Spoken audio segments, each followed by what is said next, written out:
Alors, bonjour à tous. Nous nous retrouvons pour un nouvel enseignement qui s'intitule aujourd'hui le parallèle entre Christ et le croyant né de nouveau.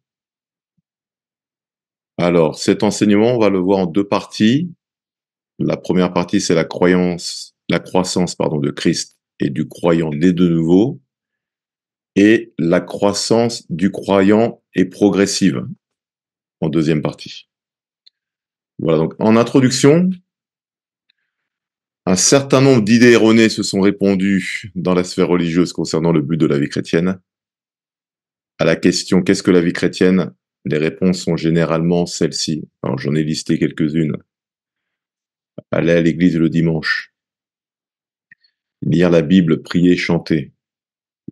J'aurais pu rajouter danser et sauter, et dans certaines églises, transpirer. Parler de Dieu autour de soi. Servir les autres, manifester l'amour, prier pour les besoins des uns et des autres, avoir l'assurance de son salut. Voilà, tout ça, c'est très bien. Hein, voilà. Donc, c'est ce que j'ai mis en bas. Ces choses sont bonnes. Voilà. Mais elles s'appuient davantage sur le faire que sur l'être. Voilà. Donc, beaucoup de croyants vont penser qu'ils ont une communion avec Dieu, qu'ils connaissent Dieu parce qu'ils font, plutôt que être en se laissant transformer par son esprit. Ok? Donc voilà, donc le but de la vie chrétienne, on va le voir, hein, c'est pas d'aller à l'église le dimanche. Hein.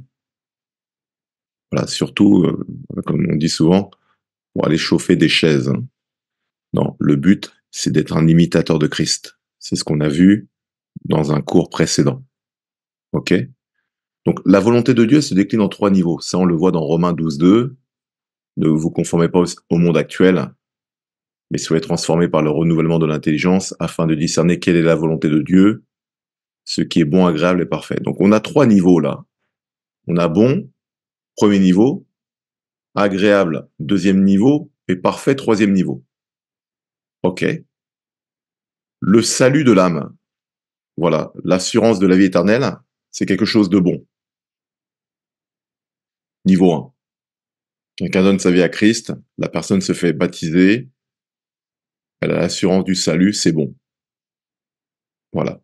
Le niveau 2, maintenant, c'est manifester le royaume. Voilà. Le royaume de Dieu ne consiste pas en parole, mais en puissance. Le royaume de Dieu, ce n'est pas le manger et la boire, et le boire, pardon. C'est la paix, la justice et la joie par le Saint-Esprit. Ok? Donc, manifester le royaume, c'est chasser les démons, voilà, guérir les malades. Tout ça, c'est agréable. C'est au-dessus de bon, c'est agréable.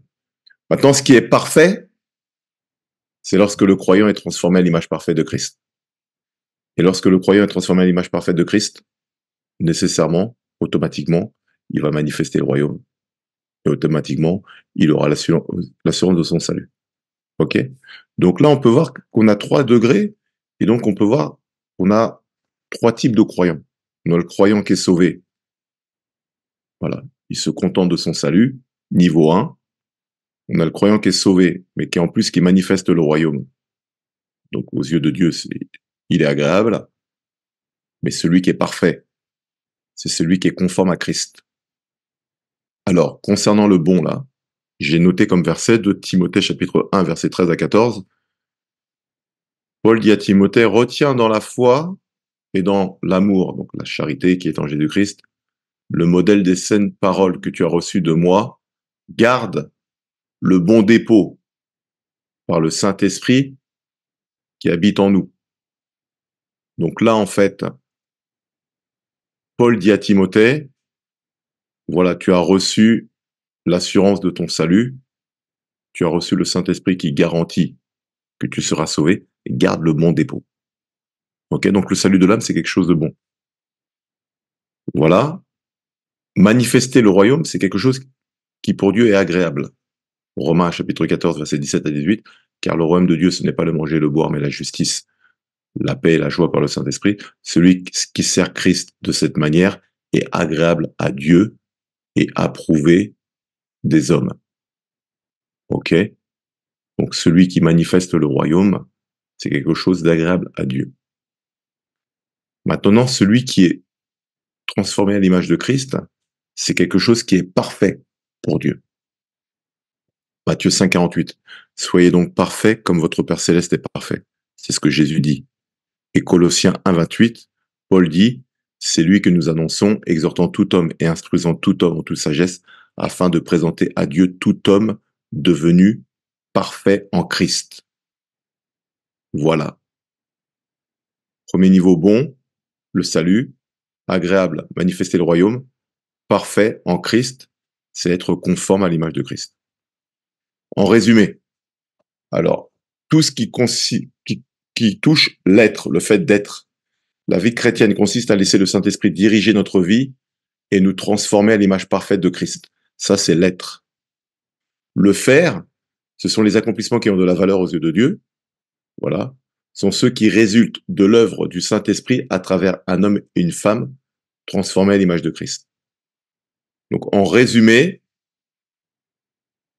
celui qui est agréable à Dieu, c'est celui dont la vie chrétienne est dirigée par le Saint-Esprit, et c'est celui qui est conduit par le Saint-Esprit, et donc Dieu peut accomplir ses œuvres par son esprit à travers cette personne qui est transformée à l'image de Christ. Voilà ce qui est bon, agréable et parfait aux yeux de Dieu. Alors, dans cette première partie-là, on va voir la croissance de Christ et du croyant. On va faire le parallèle entre les deux.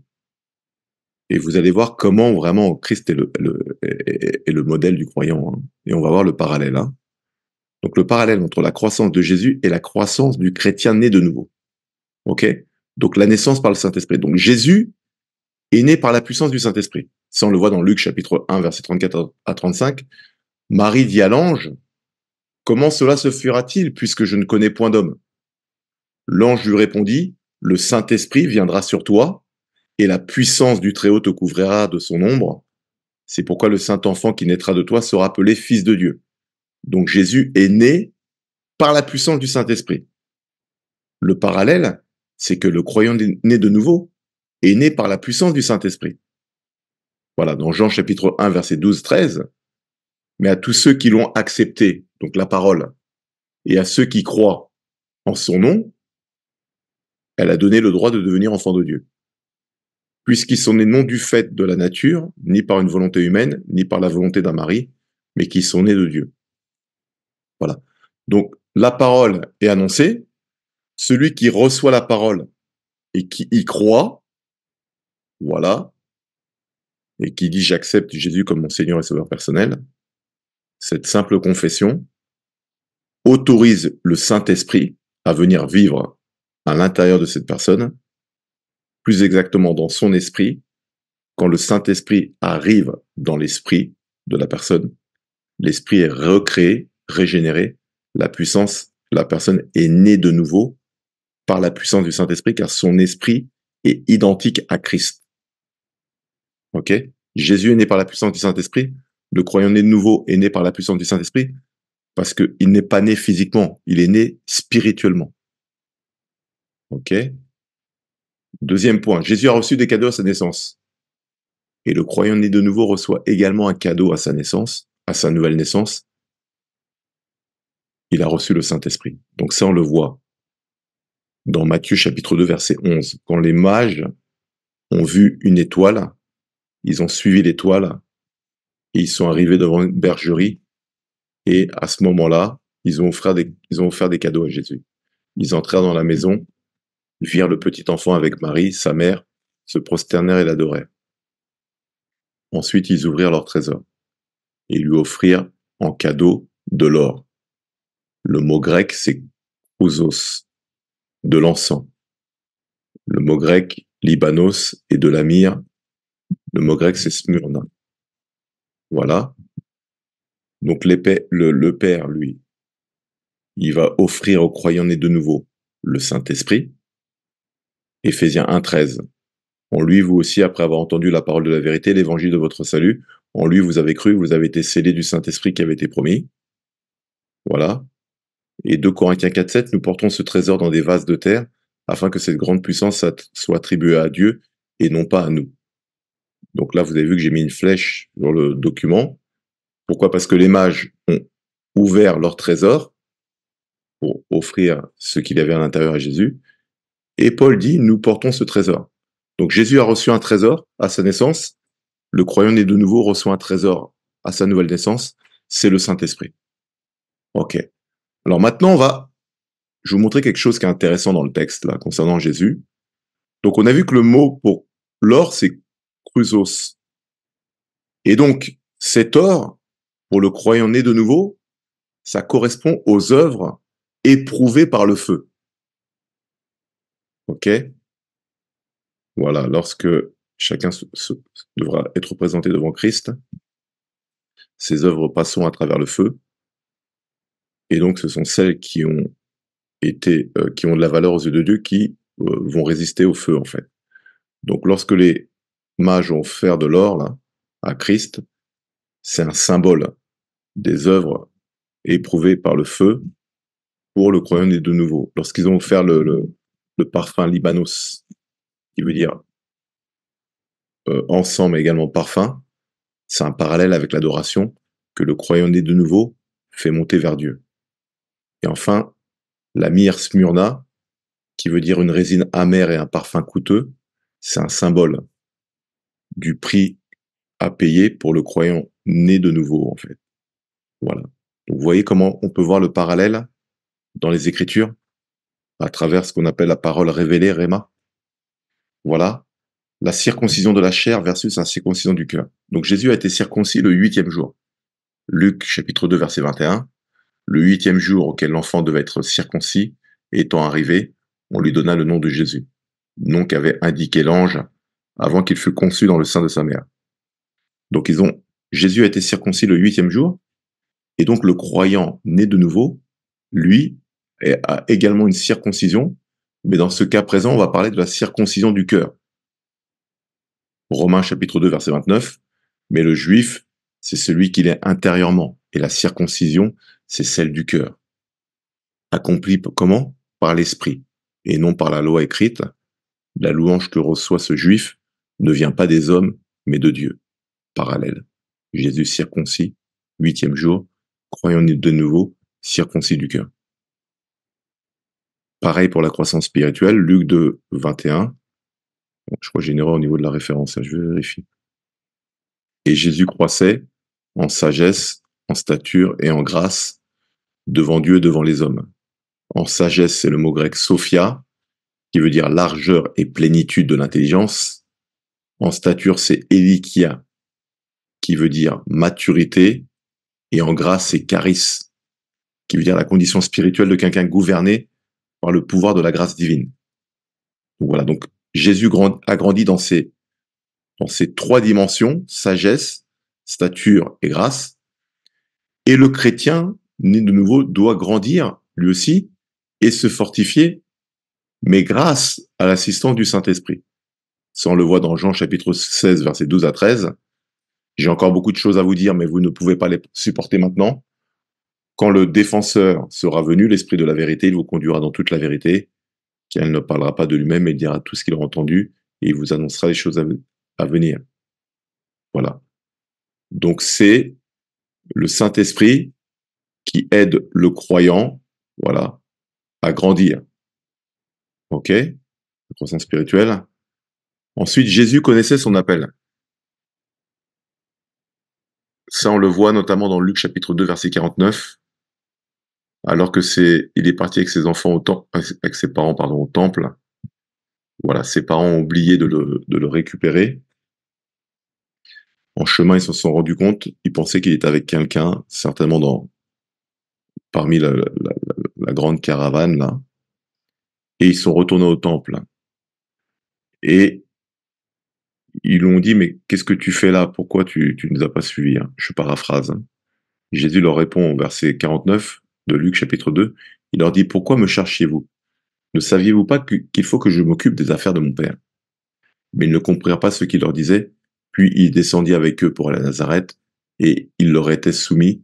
Sa mère gardait toutes ces choses dans son cœur. Voilà.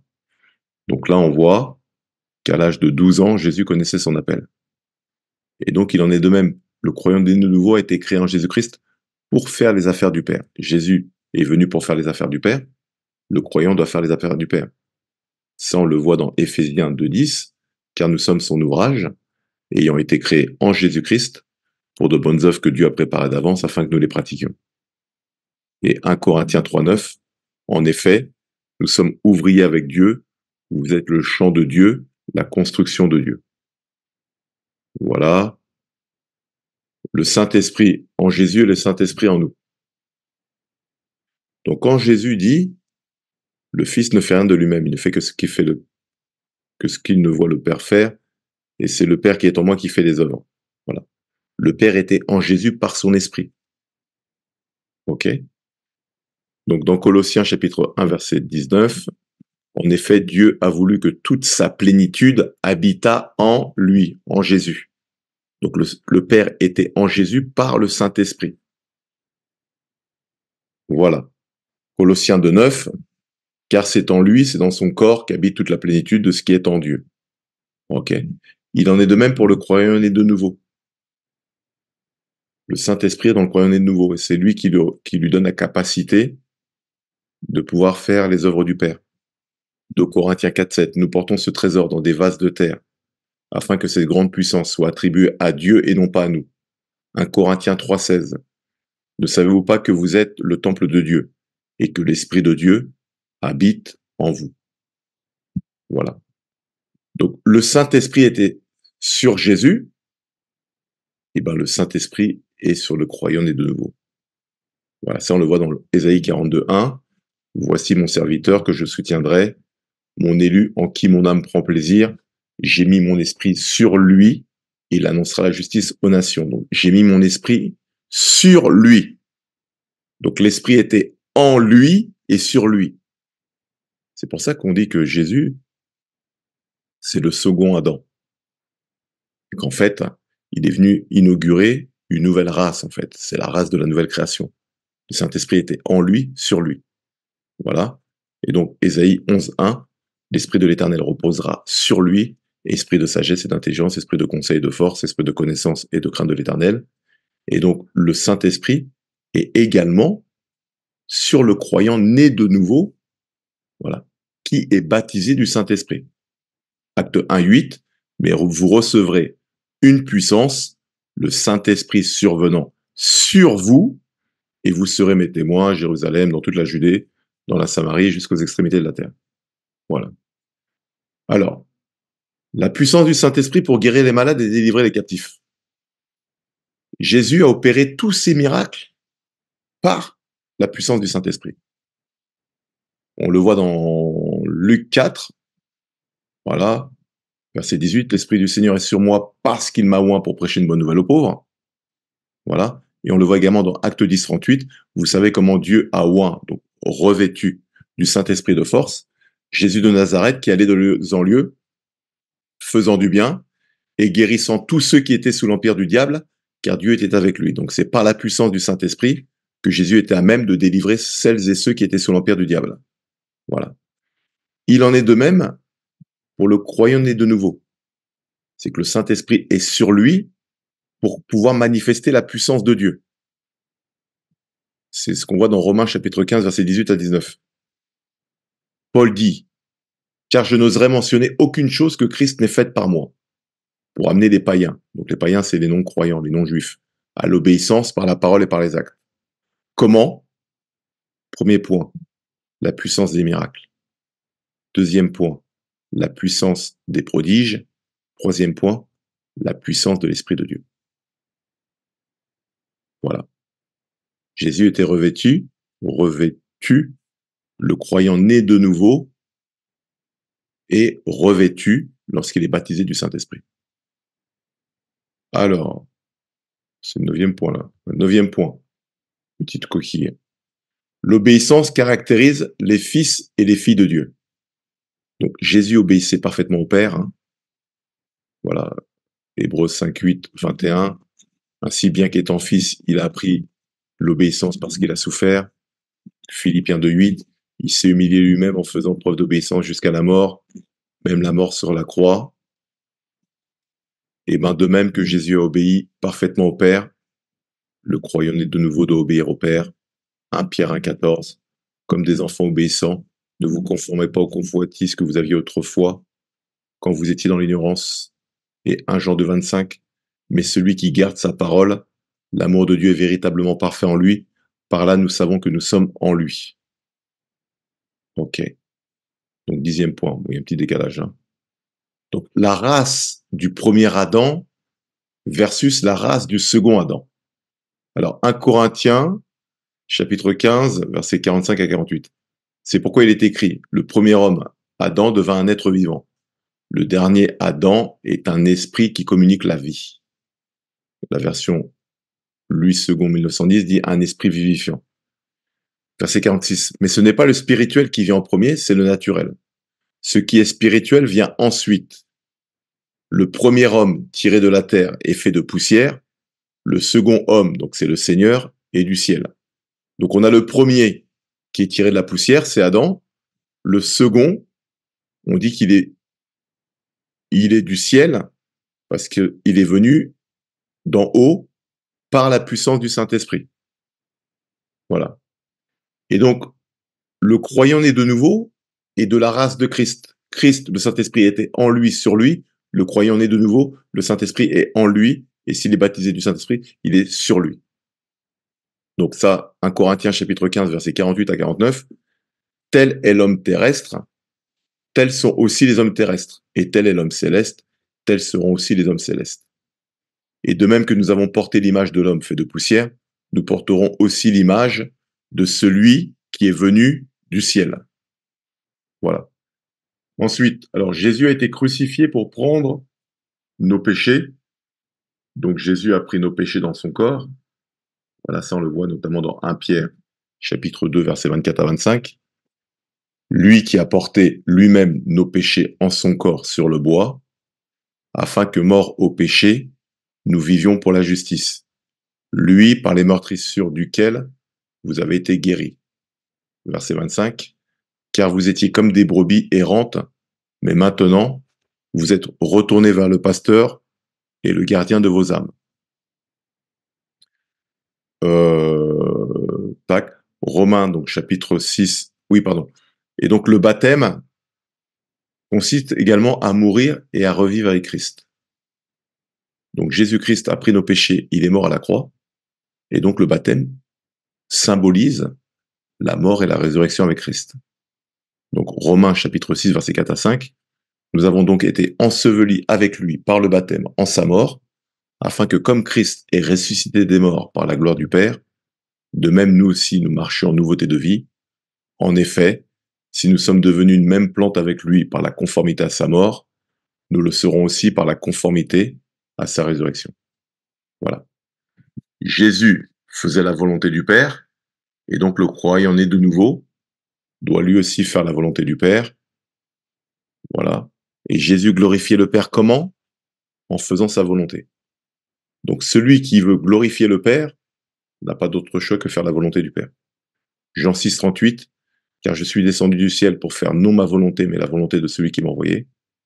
Jean 17, 4, je t'ai glorifié sur la terre, j'ai achevé l'œuvre que tu m'as donné à faire. Voilà. Et donc il en est de même pour le croyant né de nouveau. S'il veut glorifier le Père, il doit faire les mêmes œuvres que Jésus. Parce que Jésus a glorifié le Père à travers les œuvres qu'il a accomplies. Donc celui qui veut glorifier le Père doit faire les mêmes œuvres que Jésus. Et ça, on le voit dans Jean chapitre 14, versets 12 à 14. En vérité, je vous le dis, celui qui croit en moi fera aussi les œuvres que je fais. Et il en fera de plus grandes parce que je m'en vais au Père. Et tout ce que vous demanderez en mon nom, je le ferai afin que le Père soit glorifié dans le Fils. Si vous demandez quelque chose en mon nom, je le ferai. Voilà. Alors, deuxième partie, bien entendu, la croissance du croyant est progressive. Hein. Voilà, c'est progressif. Hein. Donc, on va voir ensemble quelques étapes. Alors, ce qu'il faut savoir, c'est qu'une progression est nécessaire pour être identique à Christ en caractère et en œuvre. Hein. Alors, j'ai fait un petit schéma là pour qu'on comprenne bien. Donc, Jésus, voilà, qui est le Fils de Dieu. Avant de venir sur la terre, il était esprit. Et donc, il a dû être incarné. Jean 1,14, la parole a été faite chair, et elle est venue parmi nous, parmi les hommes. Ok? Donc, Jésus est esprit, il a été incarné, la parole faite chair, et donc il est venu maintenant, il est venu pour manifester le Père.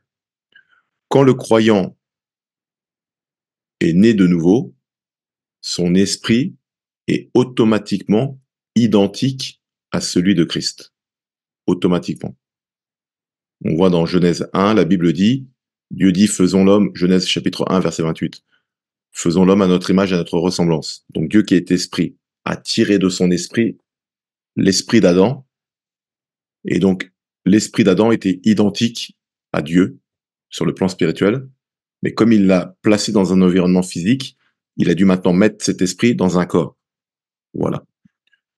Donc quand il a dit à Adam, si tu désobéis sincèrement, tu mourras, quand Adam a désobéi à Dieu, il est mort spirituellement, son esprit est mort. En d'autres termes, il n'était plus en capacité de communiquer avec Dieu. Et comme il était éloigné de Dieu, il n'avait plus de repères pour pouvoir maintenant marcher comme Dieu le voulait. Parce qu'il était éloigné de l'image, de l'original. Donc, le croyant né de nouveau, son esprit est identique. Voilà. Maintenant, tout le travail du Saint-Esprit va se faire au niveau de son âme. On verra après une nouvelle thématique sur l'âme, là, qui va être très passionnante, hein, vous allez voir. Mais du coup, le rôle du Saint-Esprit ne va pas être de recréer l'âme. L'âme est parfaite. Le rôle du Saint-Esprit le rôle du Saint-Esprit ne va pas être de recréer l'esprit. L'esprit est parfait, il est recréé à la nouvelle naissance. Le rôle du Saint-Esprit ne va pas être de recréer l'âme, on ne peut pas recréer l'âme.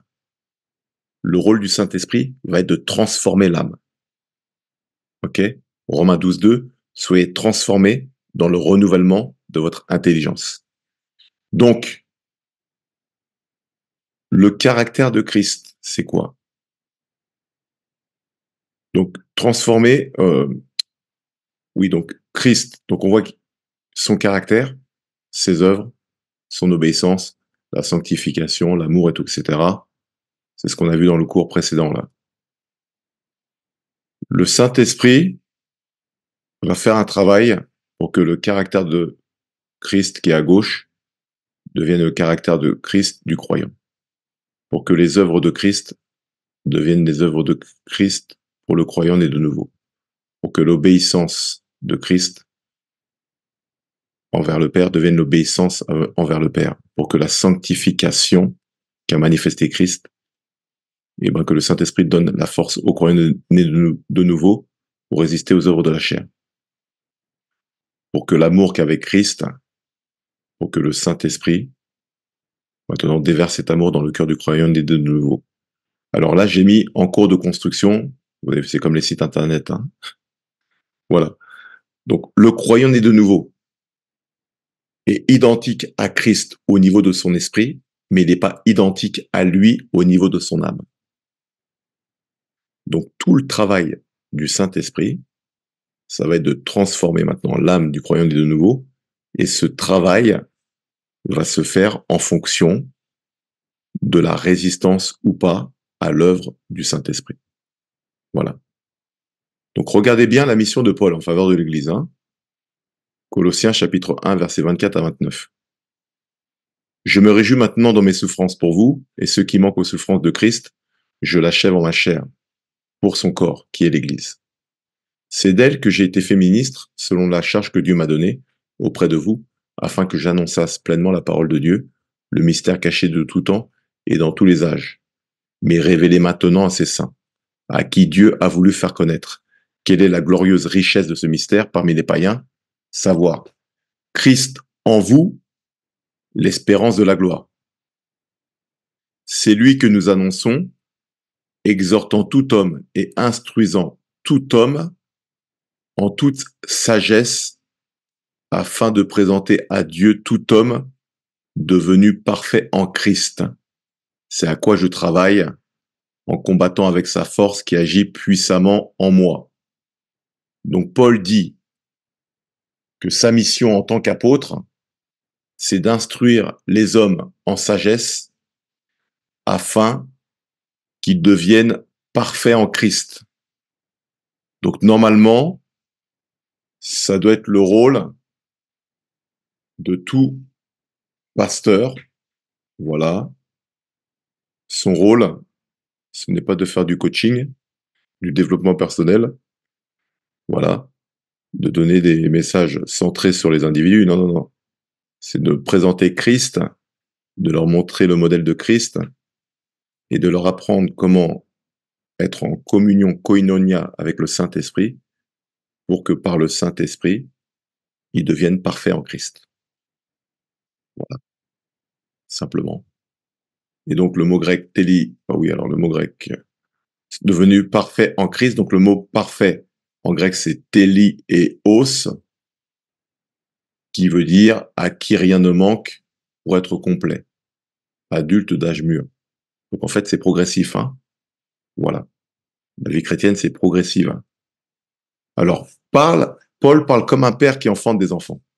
Mes enfants pour qui j'éprouve de nouveau les douleurs de l'enfantement, jusqu'à ce que Christ soit formé en vous.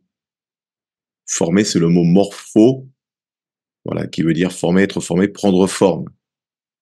Donc le croyant né de nouveau, lorsqu'il est né de nouveau, son esprit est identique à Christ, mais maintenant, il doit être formé. Christ doit être formé dans le croyant né de nouveau. Il doit prendre forme.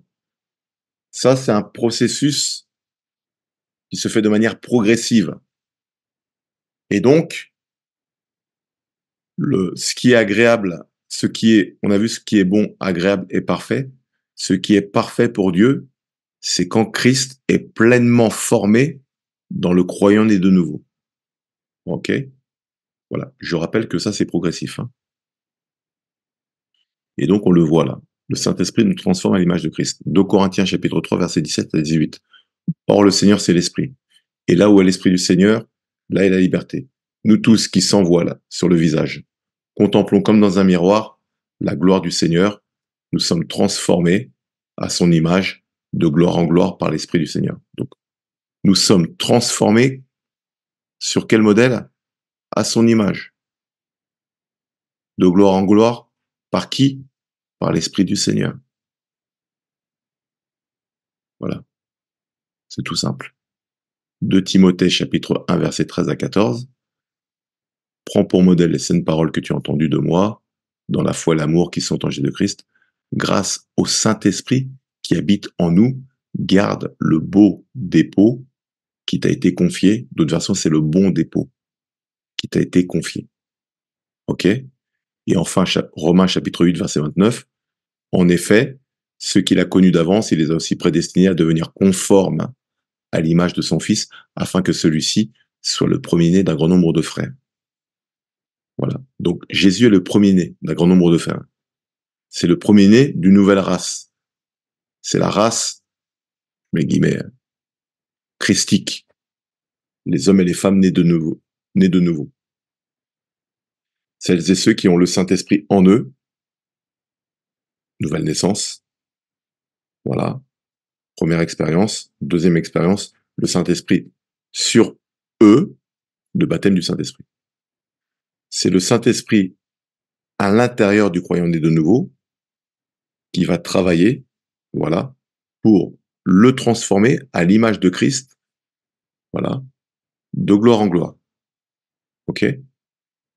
Et donc, comme on l'a vu avec Paul, sa mission, c'était de présenter à Dieu tout homme devenu parfait en Christ. Et donc, c'est le Saint-Esprit qui fait ce travail, alors à travers les pasteurs, les apôtres, les évangélistes, à travers la lecture de la Bible, les Écritures, à travers des enseignements, des conférences et tout, etc. Mais le but, c'est de devenir parfait en Christ, conforme à l'image de son Fils. Romains 13, 14, mais revêtez-vous du Seigneur Jésus-Christ et ne vous préoccupez pas de votre nature propre, pardon, pour satisfaire ses convoitises. Revêtez-vous du Seigneur Jésus-Christ. Bon, voilà. Et Romains chapitre 12, versets 11 à 12. la version AELF, qui est pas mal du tout. Ne ralentissez pas votre élan, restez dans la faveur de l'esprit, servez le Seigneur. Ayez la joie de l'espérance, tenez bon dans l'épreuve, soyez assidus à la prière. Voilà. Donc quand on comprend ça, on se rend compte en fait finalement que quand on vient à Christ, on est imparfait. Donc notre esprit est parfait, mais notre âme est imparfaite. Elle a besoin d'être transformée à l'image de Christ. Quelqu'un qui avait la colère, elle est née de nouveau, la colère reste encore là. Quelqu'un qui avait des blessures de l'âme, elle est née de nouveau, les blessures de l'âme vont encore rester là. Quelqu'un qui avait vécu des abus, elle est née de nouveau, bien souvent ces choses sont encore inscrites dans son âme. Et donc c'est le Saint-Esprit qui, de manière progressive, en formant Christ, à mesure que Christ va être formé dans cette personne, eh ben, son âme sera guérie à mesure que Christ va prendre davantage de place. Voilà, parce que tout est en lui. Il est la base et la source de toute chose. Voilà. Donc quand on comprend ça, on voit que certains versets deviennent réalité après un certain niveau de maturité. Par exemple, Galates 2:20. J'ai été crucifié avec Christ. Et si je vis, ce n'est plus moi qui vis. C'est Christ qui vit en moi. Si je vis maintenant dans la chair, je vis dans la foi au Fils de Dieu, qui m'a aimé et qui s'est livré lui-même pour moi. Donc voilà, donc on a l'habitude de réciter ce verset-là. J'ai été crucifié avec Christ, et si je vis, ce n'est plus moi qui vis. Mais quelqu'un qui a des excès de colère, quelqu'un qui lutte encore avec des addictions, quelqu'un qui est terrorisé par la peur. Il peut pas dire, ce n'est plus moi qui vis, c'est Christ qui vit en moi, puisque Christ, il n'a pas la colère, Christ, il n'a pas la peur. Voilà. Donc ça veut dire que quand Paul écrit ce verset, c'est que Paul est arrivé dans une dimension où il était tellement mort à lui-même que désormais Paul pouvait dire, maintenant c'est plus moi qui vis, c'est Christ qui vit en moi. Voilà. Mais Paul également est passé par un process. Ok? On voit la même chose avec Philippiens chapitre 1 versets 19 à 21. Car je sais que cela tournera mon salut grâce à vos prières et à l'assistance de l'Esprit de Jésus-Christ, selon ma ferme attente et mon espérance que je n'aurai honte de rien, mais que, maintenant comme toujours, Christ sera glorifié dans mon corps avec une pleine assurance, soit par ma vie, soit par ma mort, car Christ est ma vie et la mort m'est un gain. Donc Paul était arrivé dans une telle dimension de mort à lui-même et d'intimité et d'amour envers Christ, qu'à un moment Paul dit, moi, je peux très bien mourir, je serai avec Christ, voilà, mais bon, j'ai pas encore fini mon travail, il faut que je reste parmi vous. Et donc Paul dit, car Christ est ma vie et la mort m'est un gain. Voilà. Mais qui peut aujourd'hui véritablement dire, car Christ est ma vie et la mort m'est un gain? Je peux mourir tout de suite, maintenant, car Christ est ma vie. Donc là aussi, pareil, on voit que ce genre de versets, pour vraiment les saisir et les déclarer dans sa vie, c'est après vraiment une maturation, une maturité spirituelle. Voilà, donc 1 Jean chapitre 4 verset 17, tel il est, tel nous sommes aussi dans ce monde, c'est en cela que l'amour est parfait en nous, afin que nous ayons de l'assurance au jour du jugement. Voilà, donc tel il est, tel nous sommes, donc son esprit est identique à notre esprit, mais comme on vient de le voir, c'est tout le travail au niveau de notre âme. Voilà, donc en conclusion, qu'est-ce qu'on peut dire? On a vu à travers cet enseignement le parallèle entre la vie de Christ et la vie du croyant. On a vu comment Christ, à sa naissance, a reçu des cadeaux. Le croyant né de nouveau a reçu un cadeau, le Saint-Esprit. Voilà. On a vu qu'il a été circoncis. Le croyant né de nouveau, son cœur est circoncis. On a vu qu'il a dû obéir. Le croyant né de nouveau doit obéir. Il est mort à la croix. Le baptême représente la mort et la résurrection. Donc, en fait, on voit qu'il y a un parfait parallèle. Et c'est la raison pour laquelle on peut dire que Christ est le modèle par excellence du croyant.